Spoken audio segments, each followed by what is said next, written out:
Bonjour mesdames, mesdemoiselles et messieurs. Excusez-moi pour ce petit lapsus.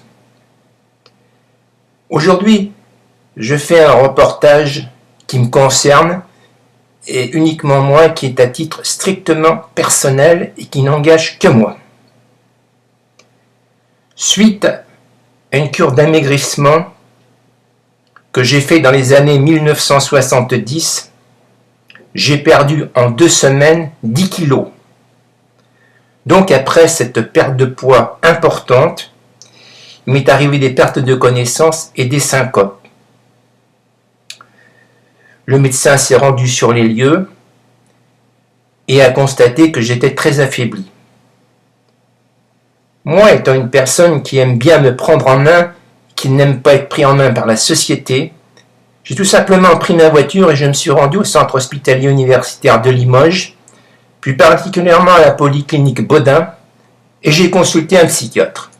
Vous savez, les psychiatres sont des personnes assez curieuses, bizarres, à droite, malicieuses, qui peuvent vous faire dire tout et n'importe quoi.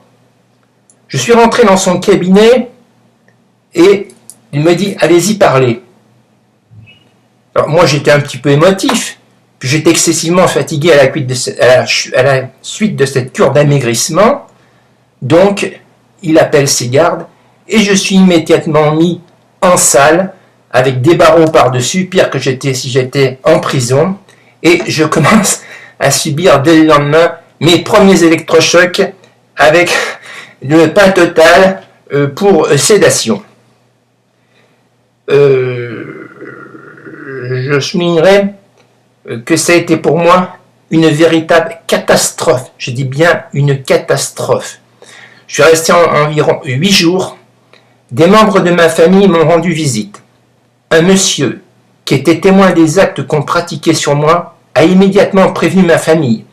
Et c'est mon père, avec ses puissantes relations, qui d'office m'a fait sortir de cet établissement. Je vous signale à toutes fins utiles que je me suis rentré de la Creuse à Limoges en Diane 6 et que je suis revenu également en Diane 6. Alors les résultats ont été tout à fait négatifs. Ma vie était totalement détruite par la psychiatrie. Après, donc, j'ai voulu trouver du travail. Du travail, j'en ai trouvé. Je n'avais plus de mémoire, messieurs, dames. Aussi bien récente que mémoire ancienne. C'est revenu, mais c'est revenu 40 ans après. Et 40 ans après, je suis à la retraite. Voilà ce que c'est que la psychiatrie. Voilà ce que c'est ce qu'ils sont capables de faire, ces gens-là. Ces gens-là ne s'intéressent que à votre argent. Enfin, je parle que... Et en 2016, sachez bien que n'importe quel individu peut être conduit aux urgences médico-judiciaires de l'Hôtel Dieu et on peut vous faire des rapports plus ou moins bidons selon vos idéaux politiques, philosophiques, religieux. Si vous n'êtes pas contre le gouvernement, si vous ne le chatouillez pas trop, vous n'aurez pas de problème. Seulement, si vous êtes un contestataire, vous êtes gênant. Si vous êtes un chercheur scientifique, si vous êtes un scientifique averti, si vous êtes un philosophique, si vous avez des idées qui dérangent la société, hop, c'est la sortie de secours.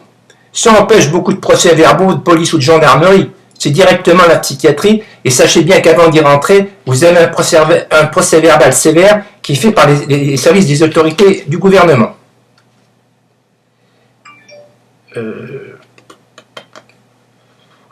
Voilà, c'est tout ce que j'avais à dire sur cette triste affaire qui s'est passée aux environs des années 70 à la polyclinique Baudin, à Limoges, dans la Haute-Vienne. Je signale à toutes fins utiles que la personne qui a été témoin de ce qu'on m'a fait a déclaré ce qu'on lui fait, c'est ignoble.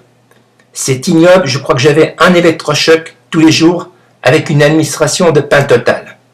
Voilà ce que sont capables de faire certains psychiatres, mais heureusement, depuis de très très nombreuses années, cet établissement a totalement été fermé.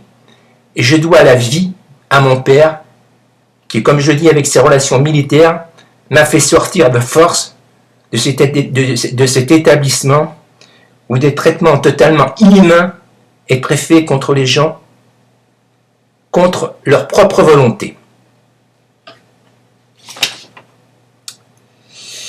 Alors, je ne pense pas avoir d'autre chose à vous dire.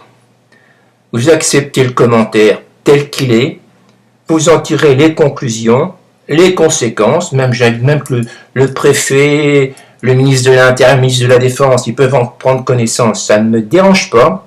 Je suis une personne qui dit la vérité, qui dirait toujours la vérité. Même malgré les pressions qu'on me fait, je suis fier de ce que je suis, mais j'ai toujours eu beaucoup peur de cette science.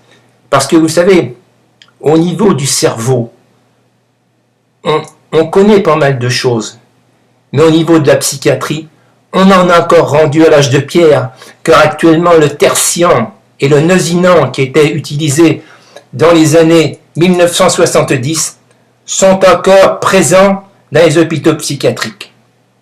Et on ne se gêne pas maintenant des gamins à partir de l'âge de 10-12 ans à les traiter avec les traiter pour voir s'ils ont des troubles du comportement, d'éthique, d'éthique.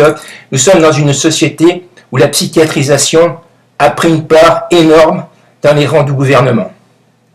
Mesdames, Mesdemoiselles, Messieurs, je vous remercie de méditer sur ce commentaire.